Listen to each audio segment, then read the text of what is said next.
একবার এক রাতের কথা, জনপদ থেকে অনেক দূরে এক রেললাইন দিয়ে ট্রেন চলছি। ট্রেনের যাত্রীদের মধ্যে একজন ছিলেন রমেশ। রমেশ রাত্রিবেলা ট্রেনে ভ্রমণ করতে খুব পছন্দ করতেন। রাতে ট্রেনের আওয়াজ এবং অন্ধকারের রহস্যময় পরিবেশ তার মনকে আকর্ষণ করত।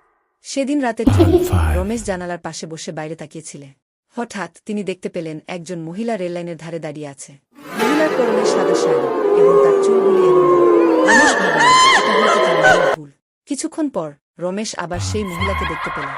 এবার তিনি রমেশের দিকে তাকিয়েছিলেন। রমেশের মনে হল মহিলার চোখে একরকম শূন্যতা এবং বেদনা আছে। তিনি ভীতসন্ত্রস্ত হয়ে জানালার পর্দা টেনে দিলেন।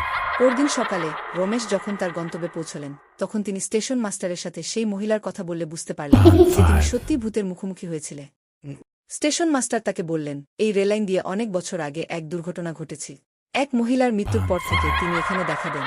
রমেশের শরীর কাঁপতে লাগল এবং তিনি